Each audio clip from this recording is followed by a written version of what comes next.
Continuing the first באתי Legani on Friday night of Tavshin Chaf Aleph, we're continuing with Oz Gimel. Previously, in Oz Aleph, the Rebbe summed up the first 10 Oisias in the Maamer, and Oz Beis, the Rebbe begins to explain the 11th Ois of the Maamer, the beginning of the third Maamer of the previous Rebbe. The Rebbe explains the idea of Tzivos Hashem, which is the primary and the main avodah of a Jew in this world, how it comes from Shem Tzvos.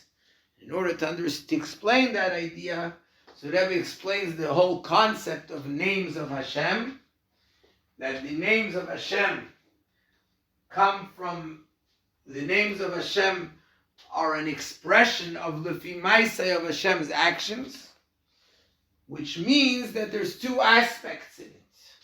On one hand, it's an expression of the godly energy that comes into the world, which means a specific sphera, a specific godly channel that channels down the godly energy into the world.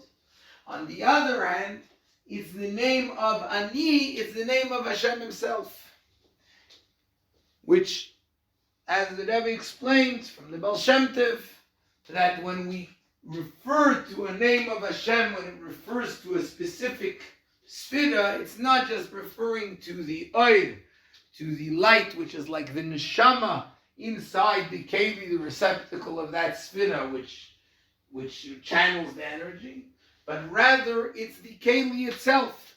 But it's not the keli, because the keli would be a separate entity. You can't call Hashem a keli is something else. It's another aspect. It's Hashem's attribute. It's not Hashem himself.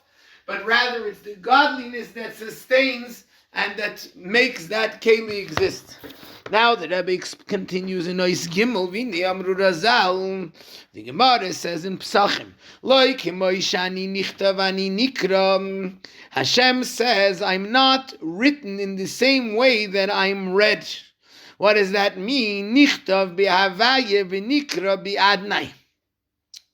The pasuk says, Zeh shmi li'olam v'zeh zichri l'dor. Hashem says, my name, the way it's written, my name, the way it's said, is different.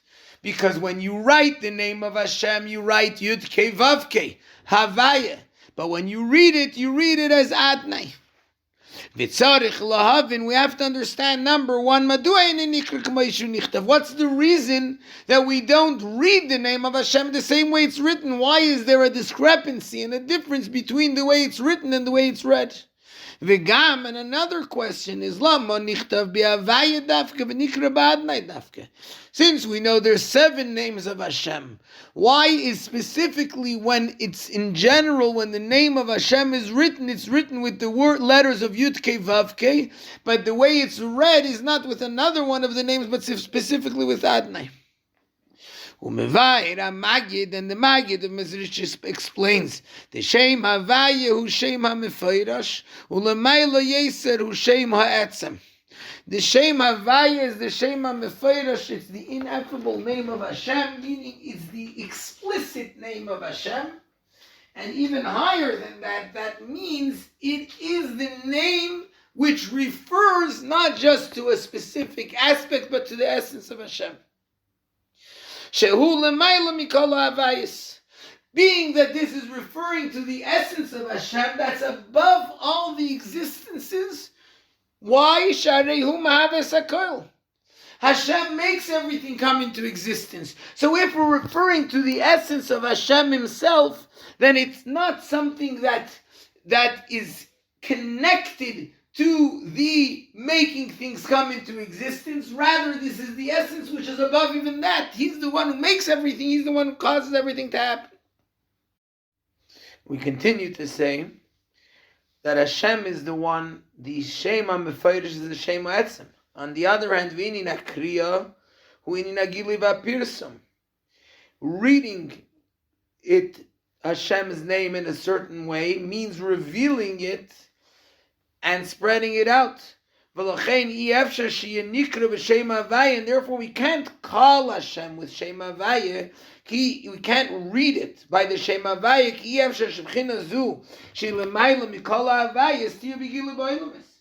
such a name which is above the world, above the existence of the world, can't be revealed in the world. So you can't read it with the name Havaya, because that would mean you're revealing it in the world with that. You can't reveal Shem Havaya in the world because Shem Havaya is above the world. Mashem is Galabelum is what could be revealed in the world. Mchinas Shem Adnai is only the name Adnai. What does it mean? Adnai, that he's the master. Just like there's no king without a nation, there's no master without servants. The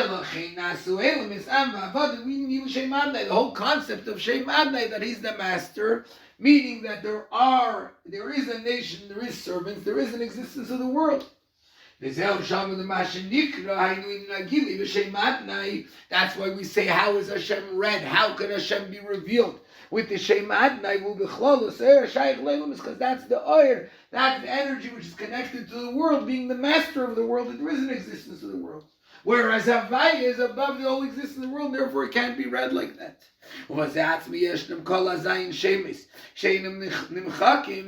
And in this itself, in the concept of how Hashem is read, meaning how he's revealed in the world, it's in one of the 7 names which aren't erased, which is Shem Kel B'Chesed, in the revelation of Chesed, that's with Shem Kel, Shem Elokim, B'Gvura V'Chulu, etc. Whereas Adnai is the general idea of being the master where there's an existence of the world. But all the other names are in different channels of where it comes through the various spheres. And then in that itself we say V'Shem Tzvais B'Netzach V'Hoid V'Chulu. Where is the name Tzvais? In the spheres of Netzach and Hoid.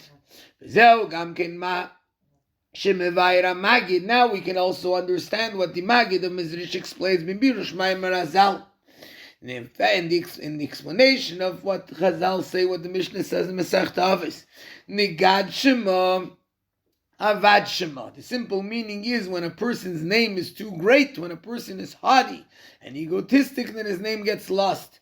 But the Maggid explains it in the deeper understanding, the Bichdei Shiyeh Nigad Shema. Nigad Miloshen Amshacha, in order that the name should be Nigad, drawn down into the world. Which means drawing down and revealing the name Adnai. It comes through Avad Shema, through the name getting, so to speak, lost, which means Helem Shem Havaya, the concealment of Shem Havaya, She'az Dafka Efshar Yisagil Shem Adnai.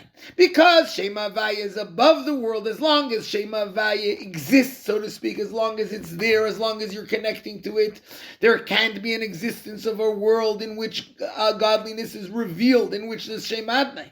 Once Avad Shema, once you remove yourself from Shem Havaya, then it's able to be Nigad Shema, you're able to draw down Shem Adnai. The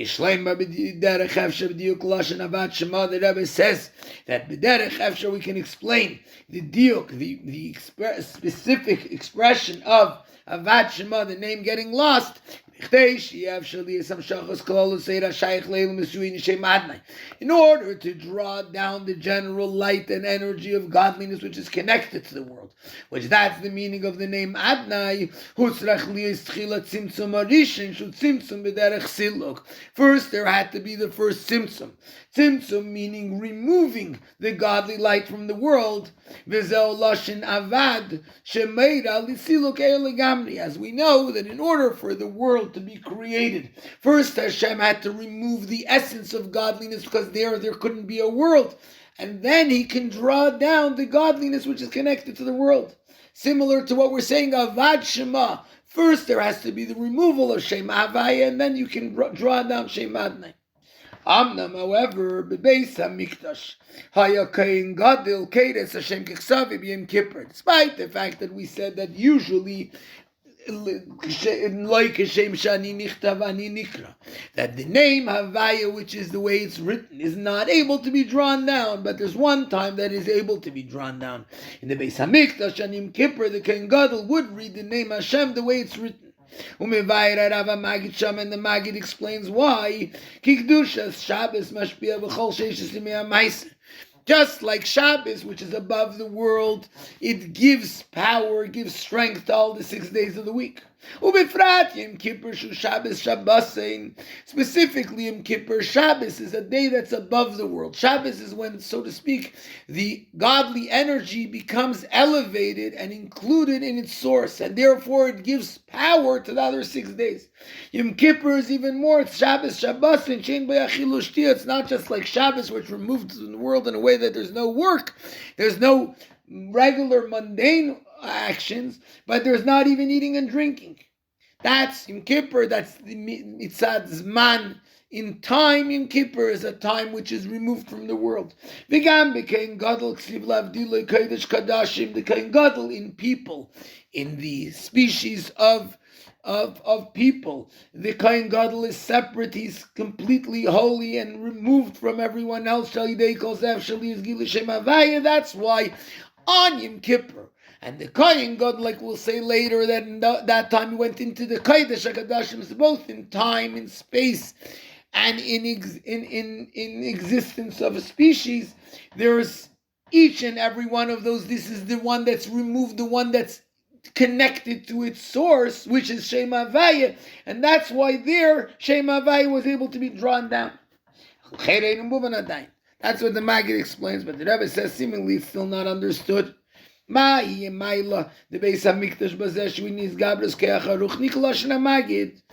so great about the Beis HaMikdash? Like the Maggid says that's the empowerment of the spiritual power. Spirituality is also an existence. We said that Shem Havaya is above existence, which is why it can't be revealed in existence. Why in the spiritual existence of Yom Kippur, of Kodesh HaKadoshim, of Kohen Gadol, why is it able to be revealed? The Rebbe says no, it's not about spirituality, because you're right, if it was spirituality is also limited and defined in being spiritual, and Shem Havaya can't be revealed in that. But it's not about spirituality, it's about the fact that on Yom Kippur and the Kohen Gadol and the Kodesh HaKadoshim, there was the merging of the two opposite extremes. The Kohen Gadol the Kohen Gadol wasn't just a spiritual existence, a soul above the body, it was a soul within a body, within a physical body. Moreover, the Kohen Gadol, in order to do his avodah on Yom Kippur, had to have a wife, which means he had to be involved with the physical world. Nevertheless, at the same time, whilst being in a physical world, whilst being necessarily in the physical world, and necessarily married with a wife, at the same time, was removed from the world. Two opposites together. The same things with regard to time. Yom Kippur is one of the 365 days of the year. And despite that fact, so it's part of time, and it's at the same time removed from the existence of the world where there's no eating and drinking. The same thing is in space. The Kodesh HaKadoshim, you need the Makim. Kodesh HaKadoshim was a place of Li Makim Kachad. It was confined in the confines of a physical space, and at the same time it was above space.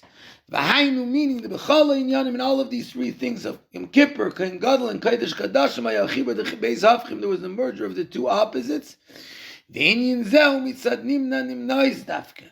this is specifically comes as a result of Nimna Nimnois. Shubchinas Shem Havaya Shem Oetzem. Nimna Nimnois is that Hashem is removed from being removed from anything. Hashem is not withheld from anything. Meaning Hashem can do even two opposites at once, and that comes from the essence. So what the Rebbe is explaining is that the concept of being able to reveal Shem Havaya doesn't come from spirituality, because spirituality is also Shem Havaya is the essence of Hashem, which just like it can't be revealed in the physical because that's an existence, it can't be revealed in the spiritual existence in the exact same way. But when you have an idea of Nimna Nimna, something that makes no sense, something that goes beyond, it transcends both the physical and the spiritual in a way that the physical and spiritual can now be together. That's something which is beyond. The fact that there's physicality is one thing, spirituality is higher than physicality, but it's the same thing compared to the essence of Hashem. But the essence of Hashem, and only the essence of Hashem, gives the ability to merge two opposites together, that it should be space and above space at the same time. It should be removed from the world and in the world at the same time. That's not possible without the essence of Hashem, and it's because that is the lack of definition, because it's not spiritual and it's not physical, it's everything. It's beyond existence. That's why over there, the Hashem Havaya, the essence of Hashem's name, Hashem Havaya, can be revealed. And as the Rebbe will continue to explain, as we'll learn Be'ezras Hashem next time.